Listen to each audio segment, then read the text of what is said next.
Thank you for joining us for part 2 of this 3-part series. Part 1 was motorcycle tie-downs.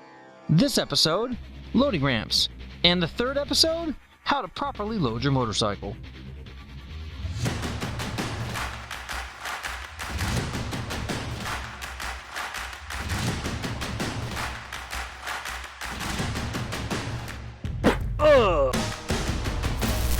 Hello, I'm Bradshaw, and welcome to part 2 of this 3-part series. In this episode, we're going to be talking about motorcycle ramps. Now, if you didn't already see it, please take a look at the top link down below, and that'll take you to part 1 of this 3-part series, where we're talking about motorcycle tie-downs, how to properly choose the correct tie-down for your application.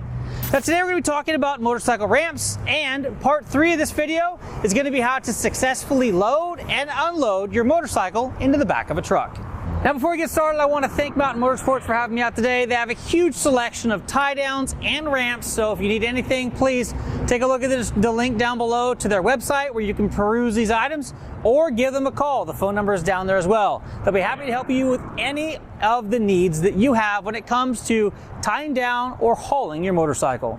Now, the first thing I want to talk about is ramp length. As you can see, the various lengths of these ramps will allow you to either more easily or more sketchily load your motorcycle into the bed of your truck or the trailer that you happen to be hauling your bike in. Now, when it comes to ramps, there are several things to take a look at. There are straight ramps, there are arched ramps, there are folding ramps, there are tri-fold ramps, there are aluminum ramps, and there are steel ramps. There's a lot of different things to take a look at when choosing which ramp will be best for your application. Now, in part 3 of this video, where I showed the unloading and loading of my 950 Super Enduro, you're going to see that I'm using 2 different ramps. One is an off-the-shelf ramp, and the other one is a custom ramp that I made out of 2 different sets of Harbor Freight ramps. As you can see by the 4 ramps set up here today, the shorter the ramp, the steeper the angle is going to be. Now, you can absolutely run into huge problems if your ramp isn't long enough for the type of truck that you're loading your bike into. For example, the first ramp there in the front is a very short ramp that I purchased because I saw it in a catalog and I saw how it functioned and I loved it. Now, when I saw the function of that ramp, I was stoked and bought one immediately. Well, I used it once. So the first time that I opened that ramp up and set it against the tailgate of my truck, I flipped out. Take a look at the angle of that ramp as compared to this one right here. This is a Harbor Freight ramp that I modified, but I was using 2 of these, and that was going to be my replacement ramp, so it folded up a lot smaller. I'd have 1 big ramp and 1 small ramp, but the angle that provided just didn't work for me, so I really have never used that rush ramp.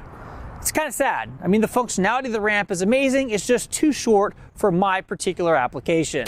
So this year we're going to show you the takedown or the compact nature of this Rush motorcycle ramp.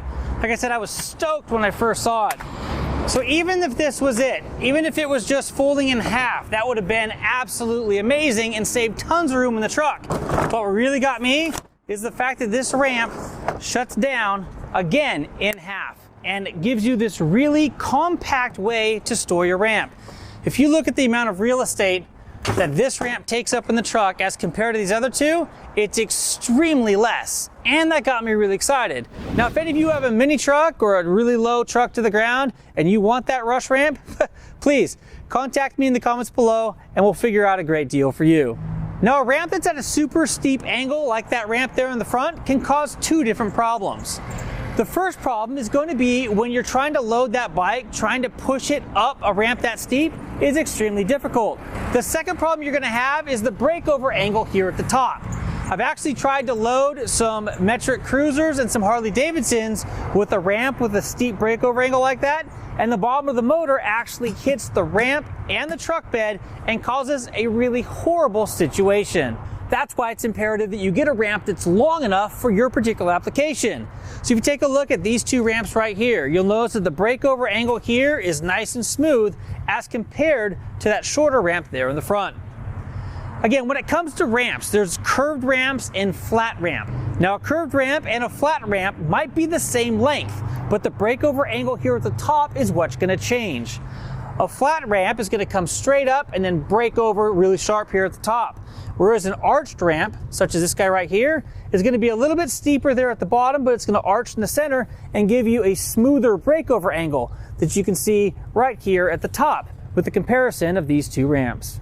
Now, one of the best investments that I've ever made when it comes to hauling a motorcycle is going to be this ramp right here. Not only does it have a 2,200 pound load rating, it's a trifold. So when it's sitting in the bed of the truck, it's actually relatively small.